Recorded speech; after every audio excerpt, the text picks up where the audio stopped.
Olá, boa noite. Especialistas de todo o mundo apontam a testagem para a Covid-19 como uma ferramenta essencial para criar estratégias públicas para reduzir a disseminação da doença. No Brasil, o último dado do IBGE de novembro do ano passado indica que 13% da população já tinha feito algum teste. A Pesquisa Nacional por Amostra de Domicílios contabilizou que 28.600.000 brasileiros foram testados para saber se estavam infectados pelo coronavírus desde o início da pandemia. O Rio Grande do Sul foi o terceiro estado com a melhor posição entre os testes positivos para a Covid. A proporção foi de 2,3% de positivados para o total da população gaúcha. A Márcia já tinha feito vários testes negativos. Ela tem a facilidade de o irmão pesquisador ter acesso na universidade e de trabalhar na rede municipal de ensino da capital, até que começou a sentir sintomas em dezembro. O corpo mais cansado, né? E aí desconfiei.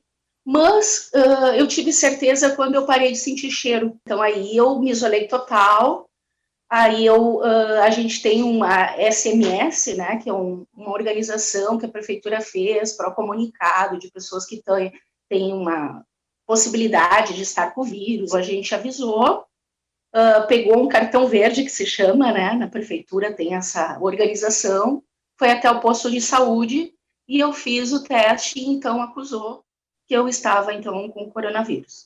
Todas as vezes foi do cotonete. Em questão de 4 dias eu tive o resultado. A Márcia mora com a mãe, a dona Elizabeth, de 65 anos, que tem algumas comorbidades. Por isso, todo o cuidado. Tem problema de diabetes, pressão alta, uma série de coisas, então a gente ficou o tempo todo preocupado com ela. A gente saía para o trabalho e poderia acontecer de pegar e transmitir, né, para ela. Desde que iniciou a pandemia, a gente mantém afastamento, eu não abraço, nada disso assim de proximidade, né? Já a Ana Laura quis visitar os pais 2 vezes durante a pandemia. Ela é psicóloga e trabalha na linha de frente com a população de rua de Porto Alegre. Mas a assistência social não tem acesso a testagens de rotina. Assim, ela resolveu pagar pelos testes para a Covid na rede privada por causa da agilidade no resultado. Na última vez, no Natal, ela e o Bruno testaram. O meu companheiro fez a testagem sorológica, né, da gotícula de sangue, testou negativo. E aí eu fiz a testagem rápida também do antígeno, que ele é uma espécie de teste de PCR, com o mesmo procedimento, com cotonete, né? Só que o tipo de avaliação do teste é diferente. Em vez de ele passar por uma avaliação em laboratório, né, e demorar um tempo maior para ser avaliado, ele é feito com uma testagem rápida. Não é um teste tão seguro quanto é o PCR, mas ele tem uma segurança maior do que o sorológico. Pois mesmo com testes negativos, eles não relaxaram com as medidas de proteção. O teste poderia estar dando um falso negativo, né? Então a gente manteve os cuidados todos, assim, durante todos esses 12 dias de distanciamento, de uso de máscara, de álcool. O teste é paradoxal, ele traz um alívio, mas ao mesmo tempo tu não relaxa 100% para pensar, bom, tô negativada, não deu nada, não aconteceu nada. E é um recorte daquele momento. PCR, IgG, IgM, você provavelmente já tinha ouvido falar dessas siglas. Mas você sabe qual tipo de exame para a Covid mais indicado em cada situação?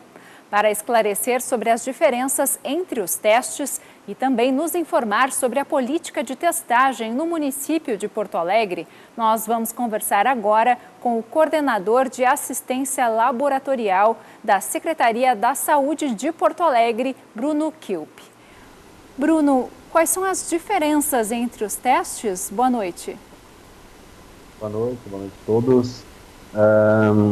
A gente tem disponível alguns testes, né, já para o coronavírus, e a gente divide ele em 2 grupos, né? O grupo que detecta a presença do vírus, né, ativo, e aqueles que vão apresentar os anticorpos IgG e IgM, que vão dizer que a gente teve um contato num passado próximo com o coronavírus. Os que detectam o coronavírus, a presença do vírus ativo, é o RT-PCR, é uma técnica molecular, o RT-LAMP e o teste de antígeno, que é um teste imunológico, não molecular, mas também que detecta a presença do vírus ativo naquele momento. O PCR é o mais confiável? O PCR ele ainda é considerado padrão ouro no mundo todo, né? É um teste com alta sensibilidade e especificidade, então ele é o mais indicado ainda para testes de pessoas, principalmente com sintomas, né? Para detectar a presença do coronavírus. O antígeno, como estavam comentando antes, ele tem mais ou menos 90% de correlação com o teste de RT-PCR. Então, ele também é um teste bastante confiável, mas ele não é considerado o padrão ouro como o teste molecular RT-PCR. Se eu tive, por exemplo, contato com uma pessoa infectada ontem, eu já posso fazer algum teste? Certo. O recomendado, né, para quando se tem contato com alguém sabidamente positivo, é não fazer o teste logo em seguida. Por que isso, né? A gente tem, sabidamente, um tempo médio de incubação do vírus no organismo de mais ou menos 5 dias. Então, se eu faço um teste logo em seguida de um contato, pode ser que eu tenha um resultado falso negativo. Então, na verdade, eu tive contato, eu estou com o vírus, mas ainda não numa carga viral adequada para a detecção, seja ele por RT-PCR ou por antígeno. Então, se espera pelo menos uns 3, 4, 5 dias daquele contato positivo para sim fazer o teste molecular. E para quem vai sair de férias ou de repente quer encontrar algum familiar, é recomendável fazer um teste rápido ou não? O teste rápido sorológico? Os testes rápidos. De anticorpos. Na verdade, em relação a testes de anticorpos, ainda tem muito mais dúvidas do que certezas em relação a eles, né? Se eu tenho um IgG positivo, que é o que todo mundo espera, né? É sinal que eu tive contato com o vírus e, teoricamente, eu não me reinfecto novamente, mas é tudo no campo da teoria, né? A gente já está vendo no mundo várias situações de reinfecção, né? Até pelas mutações. Então, não chega a ser uma grande segurança aquilo que se pensava no passado, de se ter um coronavoucher, né? Já tive o coronavírus, então estou livre. Na verdade, não é o que a gente recomenda que aconteça. Certo. E agora, então, um pouquinho sobre a política de testagem do município. Em que casos a pessoa vai ser testada quando chegar num posto de saúde? Perfeito. A gente tem tanto a política para sintomáticos quanto a política para assintomáticos aqui em Porto Alegre, né? Então, qualquer pessoa que chegar em atendimento hoje com pelo menos um dos sintomas característicos da Covid-19, ele vai ser, e se tiver naquele tempo oportuno para o RT-PCR, ele vai ser testado na hora, né? Ou vai ter um encaminhamento para ir em algum dos pontos de coleta do município, que hoje são em torno de 24 locais de coleta espalhados na cidade, para que ele tenha a coleta do RT-PCR, aquele do swab nasal, para fazer o teste. Caso o tempo de sintomas dele seja mais prolongado, 9, 10, 15 dias, vai fazer o teste sorológico, porque aí já não é mais tempo oportuno para pegar o vírus ativo. No caso dos assintomáticos, também a gente testa, se for um caso de trabalho, né? Então a pessoa que trabalha com alguém que sabidamente é confirmada de coronavírus vai ser testada, e casos domiciliares também, né? No caso domiciliar, hoje a política é testagem por sorologia, né? Anticorpos IgG e IgM, e não pelo RT-PCR. Então a pessoa, no caso de contato domiciliar, fica aqueles dias de atestado junto com o contato confirmado, e depois daquele período procura uma unidade de saúde para que tenha o voucher do teste sorológico disponível e procure um dos pontos de coleta que estão disponíveis no município também. Ok. Coordenador de Assistência Laboratorial da Secretaria da Saúde de Porto Alegre, Bruno Kilp, muito obrigada pelas suas informações. Uma boa noite. Boa noite, obrigado. O governo do estado rejeitou todos os recursos de reconsideração de bandeira enviados pelas prefeituras neste fim de semana. Desta forma, o mapa do distanciamento controlado ficou inalterado. Apenas as regiões de Santa Rosa e Ijuí, no noroeste do estado, seguirão com restrições da bandeira laranja. As demais permanecem na bandeira vermelha. Esta é a semana de número 36 do sistema de distanciamento controlado. A nova atualização entra em vigor amanhã e vai até a próxima segunda-feira, dia 18. E agora vamos a um balanço da pandemia aqui no estado, com dados da Secretaria Estadual da Saúde. O número de casos confirmados de coronavírus no Rio Grande do Sul subiu hoje para 482.062. Já os óbitos chegaram a 9.498. Nas últimas 24 horas foram notificadas 59 mortes e 1.700 novos casos. Cerca de 17 mil pessoas seguem em acompanhamento com o vírus ativo. Já outras 457 mil estão recuperadas. Nas UTIs, a taxa de ocupação de leitos é de 77,6%. 10 milhões de seringas já estão garantidas para a vacinação dos gaúchos contra a Covid-19. O governo do estado concluiu hoje o pregão eletrônico que vai reforçar o estoque do produto. Com a licitação, as seringas vão ser compradas por 36 centavos a unidade, quase a metade do valor de referência pela Selic. O custo total é de R$ 3.600.000. 10 milhões de seringas vão compor o estoque do governo do estado, que já conta com 4,5 milhões de unidades do produto. Conforme a Secretaria da Saúde, essa quantidade garante o início da vacinação contra o coronavírus quando as vacinas forem disponibilizadas. E a empresa paulista Construcap venceu o leilão de concessão dos parques nacionais dos Aparados da Serra e da Serra Geral, no Rio Grande do Sul. Os papéis foram abertos hoje pelo Ministério do Meio Ambiente. A empresa vencedora apresentou proposta de 20,5 milhões de reais. O valor é 2.700% superior ao lance mínimo, de 718 mil. Com isso, o grupo será responsável pela gestão dos parques nos próximos 30 anos. O contrato prevê, neste período, investimentos de aproximadamente 260 milhões de reais na revitalização, modernização, operação e manutenção da estrutura local, além de serviços de apoio aos turistas, incluindo alimentação, estacionamento e segurança. Um alerta da Defesa Civil e do Instituto Nacional de Meteorologia. Depois do forte calor, nas próximas horas é alto o risco de temporais com ventos de mais de 70 km por hora em algumas áreas do estado, incluindo a região metropolitana. Confira a previsão para amanhã.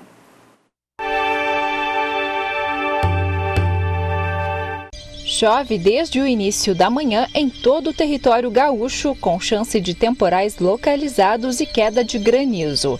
As temperaturas caem em relação aos últimos dias, com máximas ficando em torno dos 34 graus no norte. Porto Alegre tem um dia chuvoso, com temperaturas ficando entre 23 e 30 graus. Em Santa Maria, no centro, a mínima será de 21 e a máxima chega aos 30.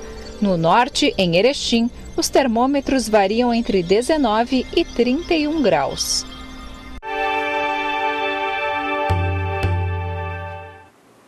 Depois do intervalo, a gente conversa com o ator Werner Schunemann, que fala sobre os cursos de atuação que está oferecendo neste verão. E ainda um relato afetivo sobre a paternidade. Já voltamos.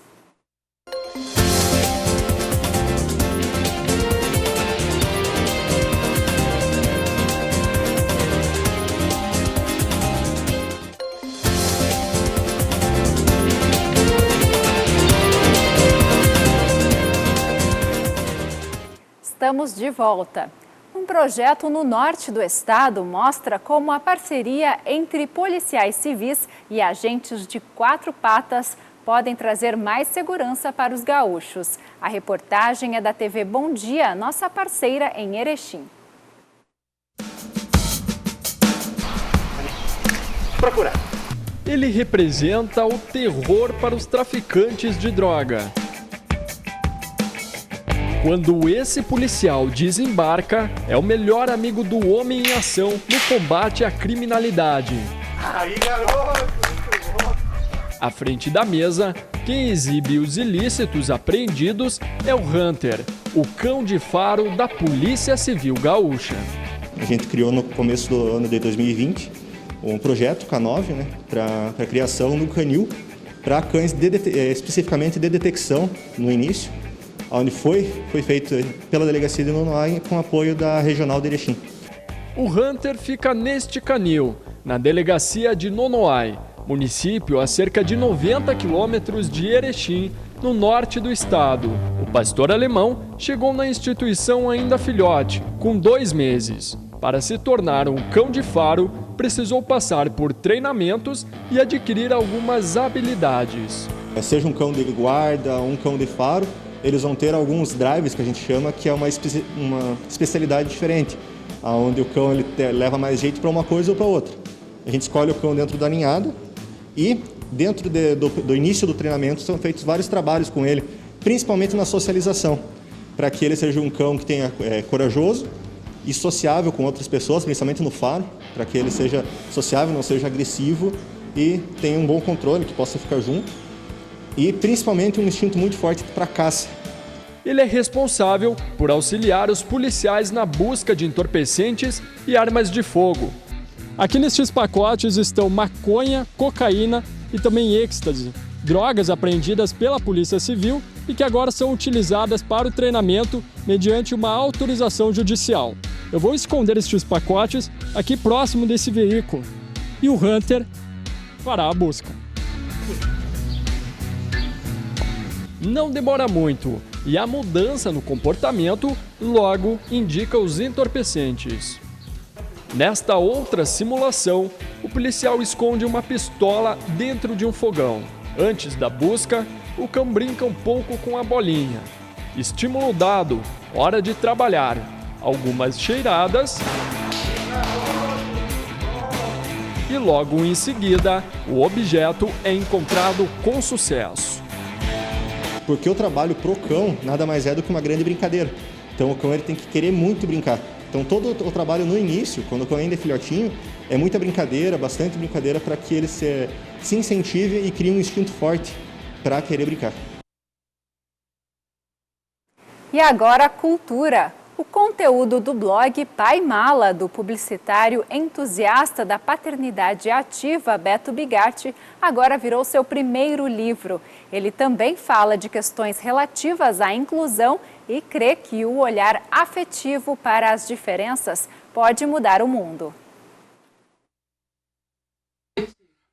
Pai presente, filho contente. Assim que desde 2016, Beto Bigatti revela o poder transformador da paternidade em sua vida. Na edição independente de Pai Mala, relatos sinceros de afeto, vínculos e imperfeições que não estão nos manuais, está impressa. Afeto, presença e limites são temas dos relatos de 13 capítulos do livro de 156 páginas. O que as pessoas vão poder encontrar nesse livro não, essa primeira coisa, né? O título já diz, né? São relatos de afetos, vínculos e imperfeições que não estão nos manuais. Então, assim, não é um livro manual. Eu não vou encontrar ali uma receita de como ser um bom pai. E eu acho que foi isso que me fez começar a escrever sobre a paternidade. Muitas mulheres escrevem sobre a maternidade, alguns homens escrevem também sobre a paternidade, eu acho que menos do que mulheres.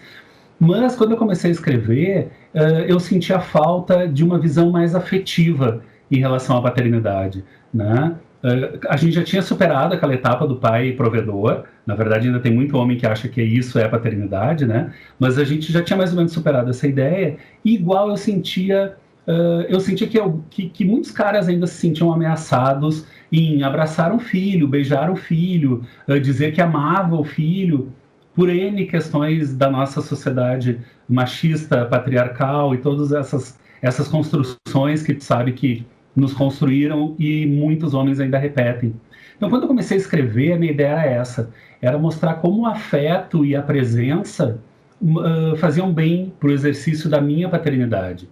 E, de uma forma mais ampla, como a paternidade me transformou nesse caminho todo.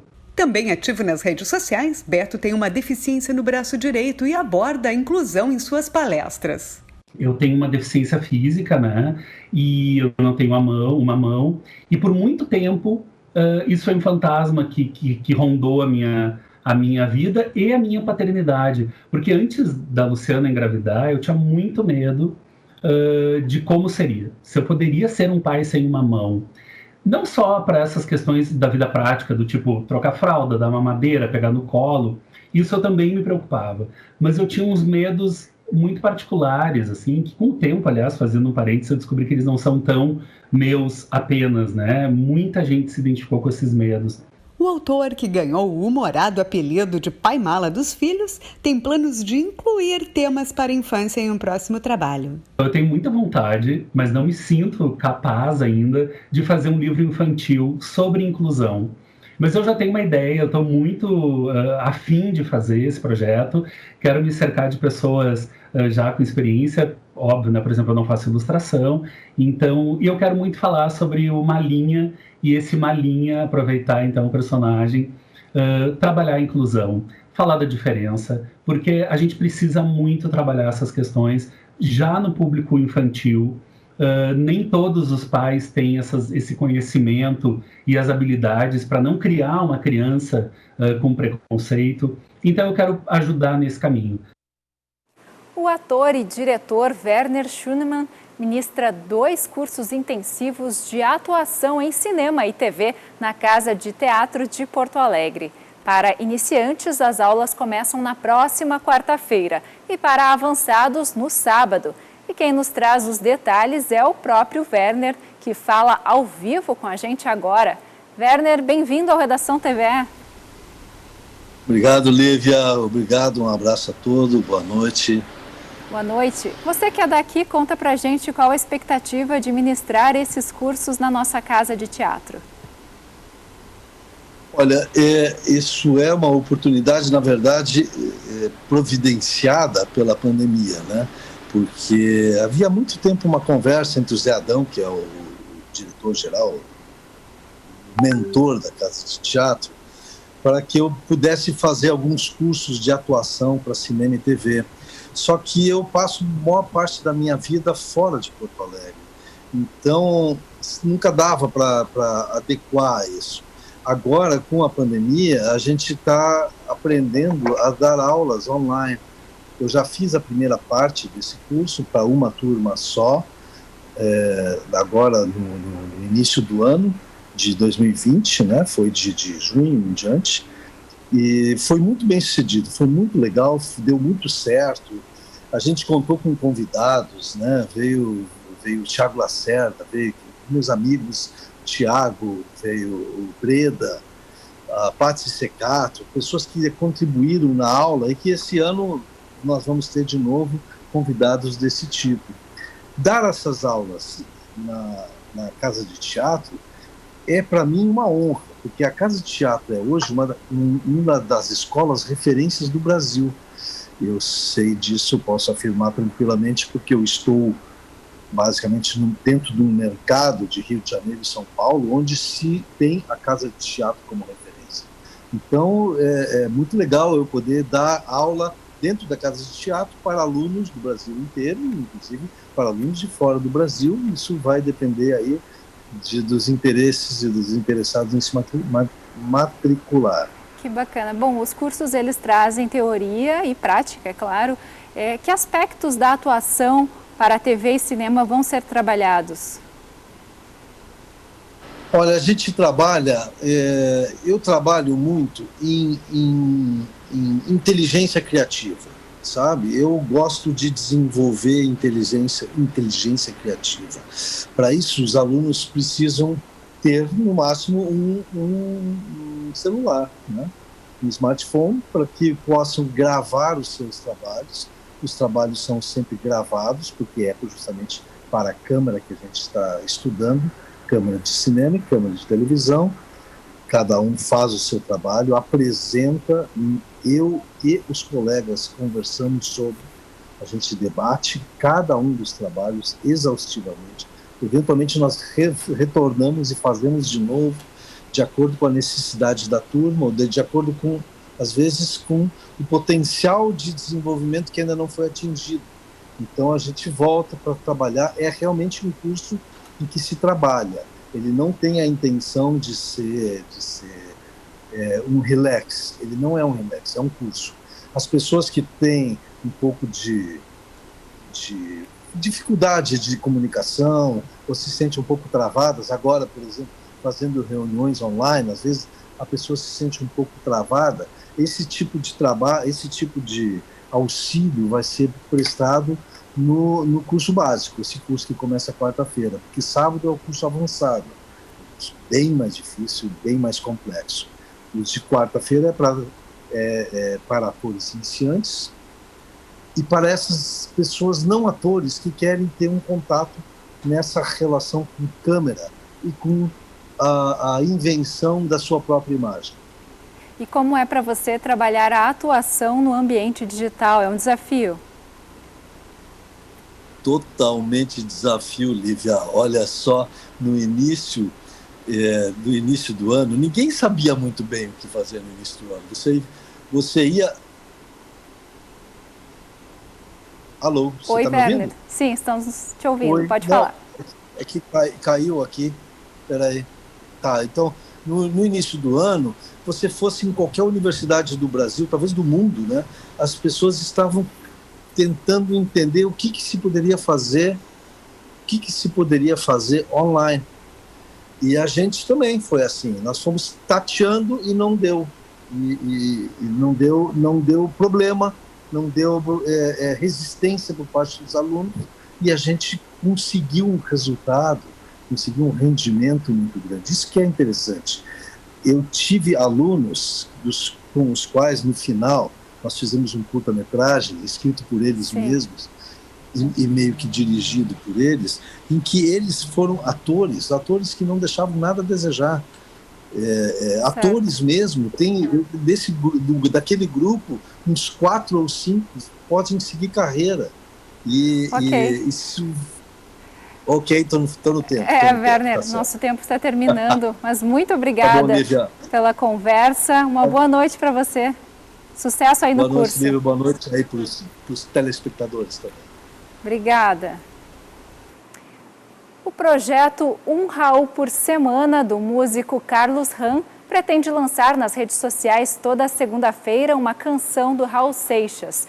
No dia 28 de junho, aniversário do Maluco Beleza, Carlos fará uma live com as músicas mais pedidas nesse período. A canção escolhida para esta semana é As Minas do Rei Salomão.